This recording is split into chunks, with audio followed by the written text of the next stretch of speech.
Idol wing போட்ட special case இது. இன்ஸ்பெக்டரோட special பெயில கூட விட முடியாதான். எஃப்ஐஆர் போட்டது ஐடல் விங் தானே.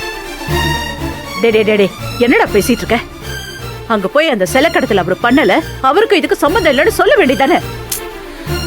எஃப்ஐஆரே போட்டதுக்கு அப்புறம் நாம என்ன செய்ய முடியும்? நாளைக்கு தான் கோர்ட்ல ப்ரொடியூஸ் பண்ணுவாங்களாம். அங்கதான் நாம ஜாமீன் எடுக்க முடியுமா? எல்லாம் ஏன் தப்புதான்.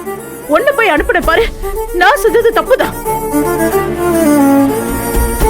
நான் போயிருந்தேன்னா கண்டிப்பா ஏதோ ஒண்ணு பேசி வெளியில கொண்டு வந்திருப்பேன். போச்சு, எல்லாம் போச்சு. ஷோ சுந்தரவல்லி, கேஸ் போட்டது ஐடியல் விங்னு சொல்றாங்கல்ல. என்னென்ன பேசிட்டு இருக்கீங்க? அவர் ஜெயில்ல இருக்காரு. இன்னைக்கு ராத்திரி முழுக்க அவர் இந்த ஜெயில தான் இருக்கணும். அவரு விளையாட்டு கூட அந்த பக்கம் போனதில்லைன்னு. எவ்வளவு கௌரவமா சந்தோஷமா வாழ்ந்தவர் இப்ப அங்க போய் அவரு. ஏண்டி, என்ன என்ன வேடிக்கை பாக்குற? இப்ப அவனுக்கு திருப்தி தானே?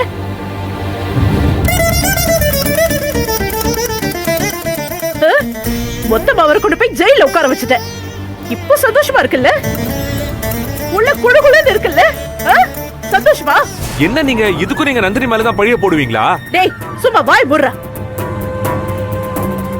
எப்ப பார்த்தாலும் அவளுக்கு சப்போர்ட் பண்ணிக்கிட்டு. ஏடா எல்லா பிரச்சனையும் இவ்ளால தானடா. நான் சொல்லும் போதே அந்த சிலையை கொண்டு போய் தூக்கி போட்டிருந்தா அவர் இப்ப ஜெயில இருப்பாரா? நான் சொல்ல கேட்காம அந்த சிலையை வீட்டுக்குள்ள கொண்டு வச்சதுனால தானே இவ்வளவு பிரச்சனையும். இப்ப அவர் ஜெயில இருக்காரு. ராஜா மாதிரி வாழ்ந்தவர் அவருக்கு போய் இப்படி பண்ணிட்டாளே. என்ன இப்ப திருப்தியா உனக்கு? இததானே எதிர்பார்த்த? சந்தோஷமா? இத பாருங்க, அவ வேணும்னு எல்லாம் ஒண்ணும் பண்ணல. ஒரு சாமி சிலைன்னு மரியாதை கொடுத்தா அது ஒரு தப்பா? சபாஷ், ரொம்ப பெருமையா இருக்குடா உன்னை நினைச்சா. அதுவும் அவருக்கு கேட்டுச்சுன்னு வச்சுக்கோ, இன்னும் சந்தோஷப்படுவாரு. ஏன்னா பெத்த அப்பா அவர் அங்க ஜெயில இருக்காரு. எனக்கு இங்க வயிறெல்லாம் திகுதிகுன்னு எரியுது. ஆனா இப்ப கூட பொண்டாட்டிக்கு தான் சப்போர்ட் பண்ணி பேசிட்டு இருப்பியா? பாருங்க என்ன நான் எந்த லட்சணத்துல புள்ளைய பெத்து வளர்த்திருக்கேன்னு பாருங்க. சுந்தரவல்லி ப்ளீஸ், ரொம்ப எமோஷனல் ஆகாத. அதான் கோர்ட்ல வச்சு ஜாமீன் எடுத்துடலாம் சொல்லிருக்காங்கல்ல. தைரியமா இரு. நந்தினி நீ வா. இந்த நேரத்துல என்ன சொன்னாலும் உங்களோட மண்டையில ஏறாது. நீ உள்ள வா, அப்புறம் பேசிக்கலாம். கூட்டிட்டு போ, அப்படியே கூட்டிட்டு போ. இந்த மூஞ்ச நான் இனிமே பார்க்க கூட கூடாது. பார்த்தா நான் என்ன பண்ணுவேன்னு தெரியாது. கொலை கூட செஞ்சிருவேன். எப்படி வாழ்ந்த மனுஷன் அவரை கொண்டு போய் ஜெயில உட்கார வச்சிருக்கா. இப்போ உன் பொண்டாட்டிக்கு சப்போர்ட் பண்ணி அவளை காப்பாத்தி கூட்டிட்டு போறியா? போடா, போ போ, போய்கோ. பெத்தவரை பத்தி உனக்கு கவலை இல்லாம இருக்கலாம். ஆனா தாலி கட்ட பொண்டாட்டி நான் கவலைப்பட்டதா அவன் இப்படி பேசிதான் அவன். Will you shut up please?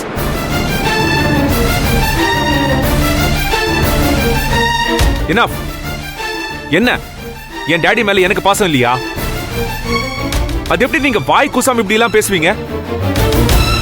இத பாருங்க, இந்த வீட்ல இருக்கிற எல்லாரையும் விட டாடி கூட எமோஷனலி நான் தான் க்ளோஸ்.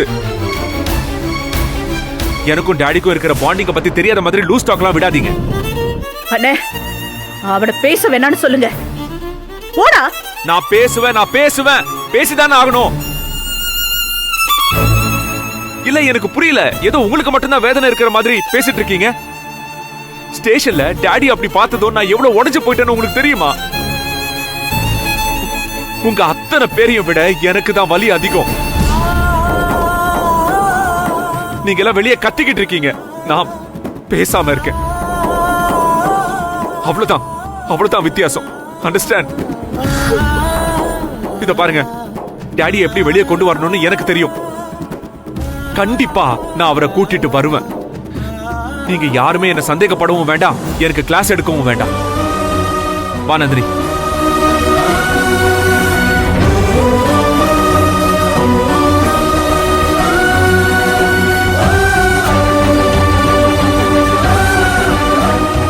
நம்ம மேல போலாம் வாங்க.